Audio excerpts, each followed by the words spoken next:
In this video, we'll discuss overcoming resistance to change.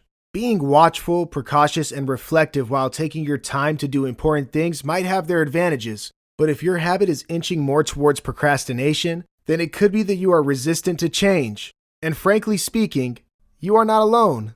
Most people, in some way or the other, are resistant to change because of the level of uncertainty it brings with it. Recognizing any resistance to change. Truth is, most people hold many assumptions about change. They resist it because it is unknown and therefore frightening. It takes effort to act on changes, and some aren't so keen on putting in that effort. Some don't believe they can see the results they seek, and so why try? Others think they don't deserve to be happy, and so don't change to improve their situations. Some get so lost and stuck up in the cycle of anxiety that they fail to recognize the scope for change, for a better life. While most of these thoughts are indeed assumptions, they can become the very beliefs that stand in the way of what you want to achieve. Take the quiz below to know if you are resistant to change. Worksheet 8, the Fear of Change Quiz. Check the statements that resonate with your feelings. I can take a risk, but what if I fail? Maybe I should not. I could seek help, but what if no one offers? What if I get rejected? I always have trouble acting on changes. What if I mess up again? What's the point? I always get my hopes up but fail and get disappointed. I can't do this. I'll never change. Why try? I don't want to fail again. I'm too anxious to succeed.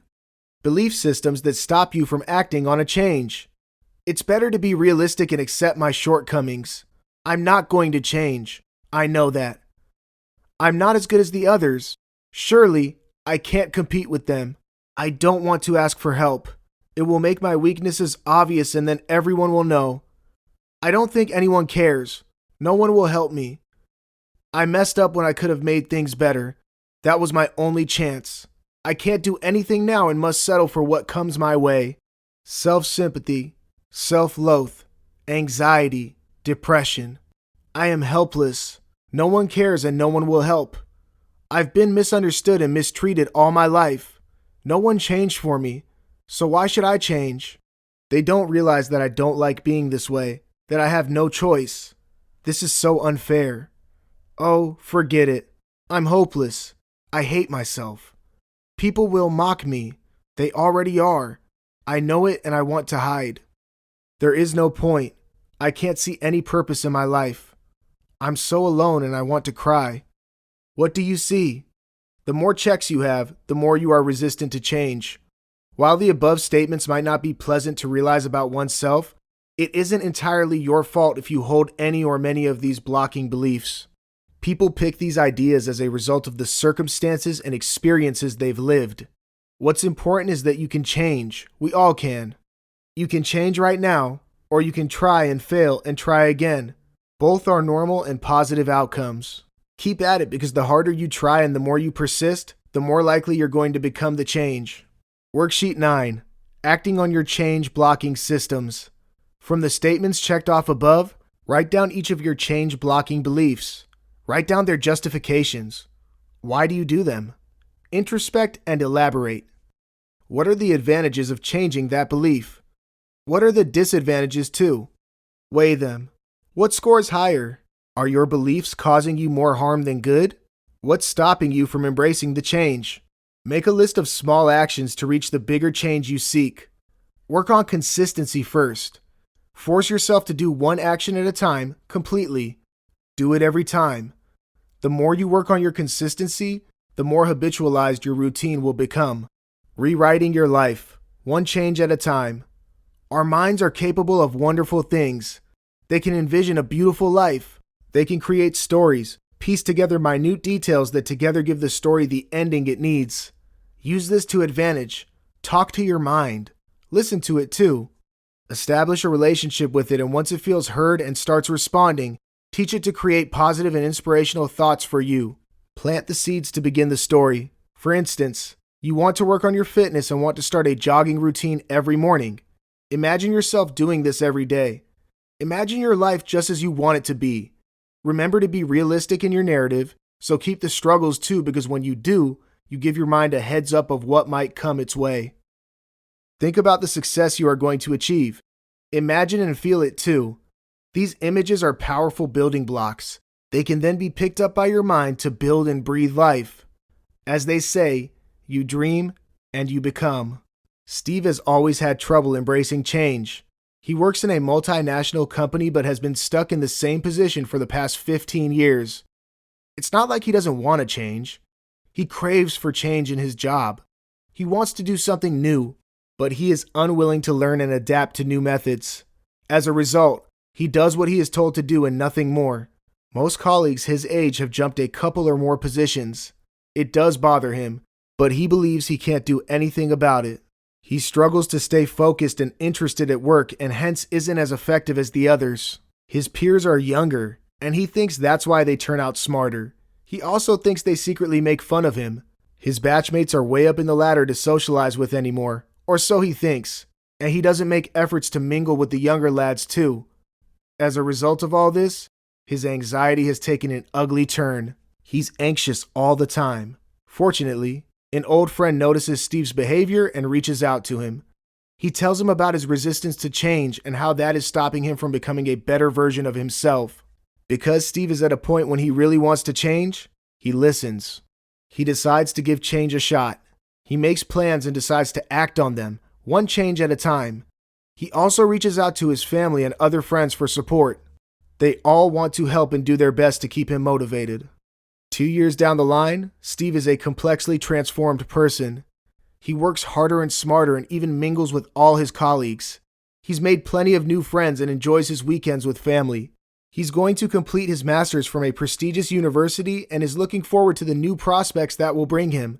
Steve is happy. He hardly feels anxious anymore, and when he does, he knows how to stay on top of it. His family and friends are happy for Steve and love spending time with him. Well, like Steve, you too can rewrite your current life script. You can become the change you always wanted to be. The time is now. In this video, we'll talk about reflection, how to arrive at acceptance and move on from there. Managing and overcoming anxiety takes work, a lot of work through self-observation and introspection, which is why this video is filled with worksheets that help you ask the right questions and as a result find the right answers. This process isn't easy. It isn't quick either, but we guarantee that the rewards are long-lasting and worthy. In this chapter, we speak about reaching a place where you can accept your current situation and plan. We provide guidelines that help you reflect and reassess your situation, the reasons for it, and ways to manage it too. The first step to the process is to monitor your body's responses to events that bring on your anxiety. This step is vital because sometimes people don't realize they're going through an anxiety attack until they begin to experience some physical components of it. Once you are physically aware of what your body is going through, you can track your feelings and observe their relationship with each other. Finally, we show you how to become more aware of your present state of mind. We show you how to accept it and move on from there. Understanding your body signals. Daisy is a bit taken aback when her doctor diagnoses her with anxiety. Her doctor suggests she spend more time listening to her body, and so she tries to understand her body signals by writing down unpleasant physical sensations as she experiences them. What she discovers over a week surprises her. She realizes she is experiencing some of the telltale signs of anxiety. She decides to take control of it, and with the guidance of her doctor starts tuning in to find a way out of her dilemma. Worksheet 10. Tracking your body's signals. Here is a list of common bodily symptoms and signs of anxiety. Keep a track of any signs you experience for a week, along with the day you experienced it and the situation that led up to the experience. Now, some of the symptoms might be like that of an illness. If your symptoms are indicative of an illness, then consult your doctor for advice. But if your symptoms are a result of your anxiety, then you're likely to have an emotional thought that led to it. Increased heart rate, difficulty in breathing, stomach discomfort, headache, dizziness, sweaty hands, palms, feet, forehead, lightheadedness, tightening of chest, feeling disoriented, feeling nauseous, feeling lonely and sad. At the end of each day, review your notes. Take time to think about what you feel. Write your feelings. Minding your moods. After you become more aware of your body's signals, you might be able to connect them with your changing moods. Track your moods every day for a week. How do you feel when you are happy? How do you feel when you think you are feeling anxious? What is your mood like? How do you react to emotional situations? Can you identify it as you experience it? What are your thoughts at such a time? How much control do you have over your thoughts and responses? Your moods, too. Worksheet 11, Mood Tracker. Each day, circle all the feeling words mentioned below that describe your emotions. Think and describe your mood and behavioral patterns at such times. Describe the situations that led to it, your thoughts when you were experiencing it. Simply observe and describe your thoughts and reactions during the first week. Try and yield a level of control over any negative and unpleasant thoughts and moods during the second week. How are you feeling? Where are you now? Where do you want to be? Continue to balance your thoughts and mood swings. Do you see any progress? Where are you now? Where do you want to be? Rehabilitating your thoughts. Now that you've spent a little time with your mind and body, you might have a fair idea of what they're trying to tell you. This understanding will only get deeper and more intuitive as you understand yourself and your anxiety better, and you'll get there as you keep working on the worksheets. Finding acceptance. Now it's time to move on to the phase of acceptance. And to get there, you must first unearth and remove any distorted thought patterns that might be stopping you from moving on. What are distorted thought patterns? Distorted thoughts are thoughts that are disconnected and different from reality. They are thoughts you tell yourself to avoid reality. Here are some examples of distorted thought patterns. Expanding and shrinking. Your mind exaggerates the unpleasantness of the task on hand and underestimates your reluctance and/or incapability of doing it. For instance, you may think, it's impossible to solve this problem. Nobody can do it.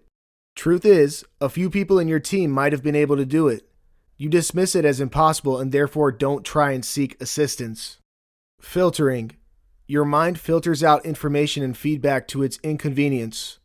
For instance, you receive feedback on your performance. You have 3 good scores and 2 poor ones. Your mind can filter this either way. It can make you believe that you were good in 3, and so the other 2 don't matter, or it can make you ignore the 3 and focus on how miserable you are. Dismissing evidence. Your mind discards evidence that may challenge its negative narrative. For instance, you are preparing for an exam and are worried that the lessons you skipped might end up in the paper. And so, your mind dismisses it by believing it already knows that those lessons will be ignored. Generalizing. You look at a single, unpleasant incident and decide that the event represents a general, unrelenting trend. For instance, you tell your friends that they are never there for you and are always late when they might have missed a few events and are caring and punctual people. Presumptuous. You assume that you know what others are thinking without confirming it with them.